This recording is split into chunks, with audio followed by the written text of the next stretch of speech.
আল্লাহ এই ভালোবাসাগুলোকে তুমি কবুল করো। আমার ভাইদেরকে তুমি ইসলামের জন্য কবুল করো।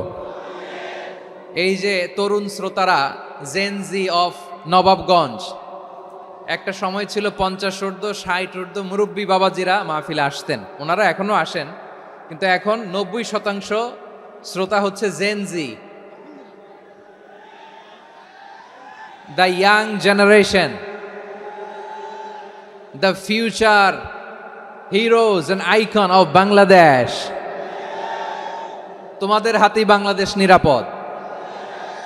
আমরা দেখেছি যত জুলুম, যত ফ্যাসিবাদ, যত অন্যায়, যত অত্যাচার, সব কিছুকে তোমরা দুমড়ে মুচড়ে সত্যের পয়গামকে 56,000 বাংলাদেশের প্রতিটি ইঞ্চি মাটিতে ছড়িয়ে দিয়েছো তোমরা। তোমাদের হাতেই নিরাপদ এদেশের লাল সবুজের পতাকা। এজন্য তোমাদের কাঁধে অনেক দায়িত্ব।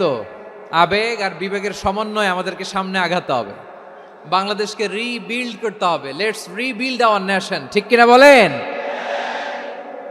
এজন্য পরিশ্রমী হইতে হবে, কেরিয়ার গঠন করতে হবে, দেশের জন্য কাজ করতে হবে। পরিশ্রমে লজ্জা নেই, লজ্জা অলসতায়, ঠিক কিনা?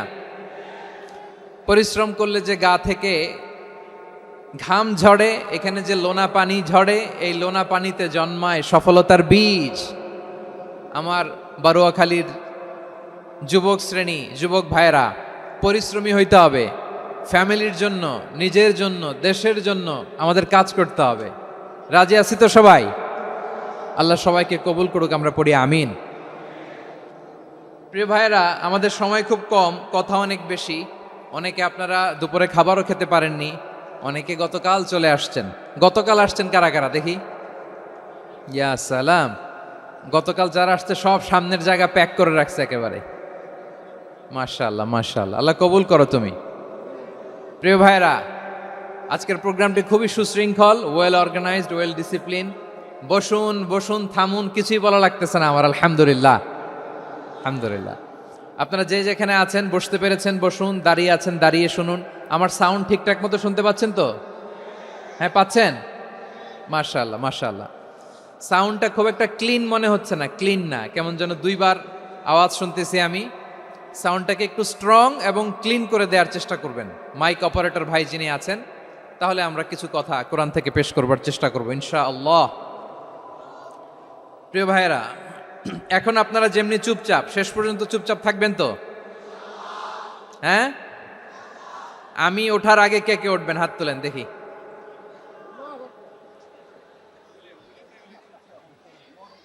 আমি ওঠার আগে কেউ উঠবেন? সত্যি তো? মনে থাকবে? একসাথে আমরা বিদায় নিব, আওয়াজ করে পড়ুন ইনশাআল্লাহ। সম্মানিত সুধী, মাইক অপারেটর ভাইকে আমার কথা শুনতে পাইছেন? যদি শুনতে পেয়ে থাকেন, মেহেরবানি করে সাউন্ডটা একটু স্ট্রং করতে হবে, স্ট্রং, মজবুত করতে হবে এবং ক্লিন করতে হবে। মেহেরবানি করে আপনি একটু ট্রাই করেন, আমরা আগাচ্ছি। সম্মানিত সুধী, আজকে আমি আমার খুতবার শুরুতে সূরা হাশরের শেষ 3 আয়াত তেলাওয়াত করেছি। মুখস্থ আছে না সবার?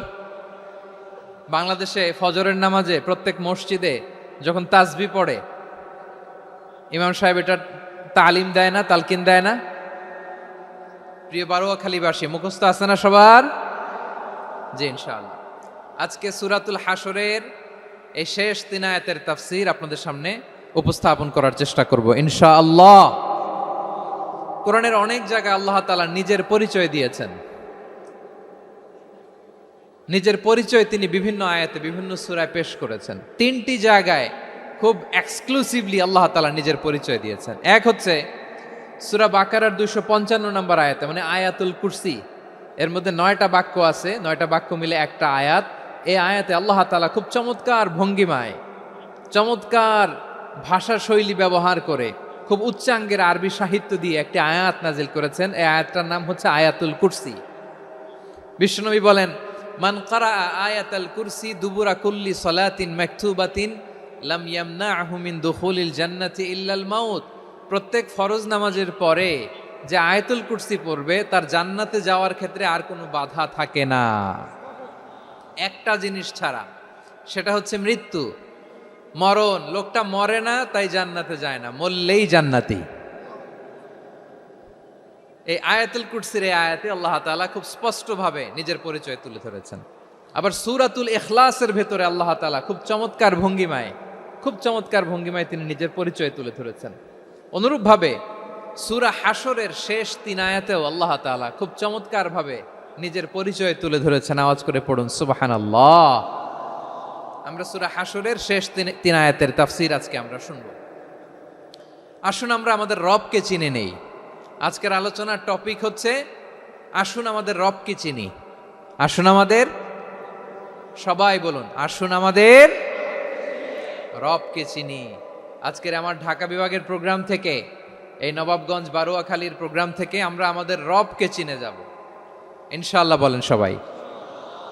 সূরা হাশরের শেষ 3 আয়াতের একটা বিশেষ ফজিলত আছে, এটা আপনারা পড়বেন। কি ফজিলত? বিষ্ণু ঈসা ইসলাম বলেন, মান ক্বালা হিনা ইউসবিহু সালাসা মাররাতিন আউযু বিল্লাহিস সামিউল আলিম মিনাশ শাইতানির রাজীম সুম্মা ক্বারাআ সালাসা আয়াতিন মিন আখিরি সূরাতিল হাশরি ওয়াক্কালাল্লাহু বিহি ৭০,০০০ মালাকিন ইউসাল্লুনা আলাইহি ওয়া ইন মাতা ফি যালিকাল ইয়াউমি মাতা শাহীদান।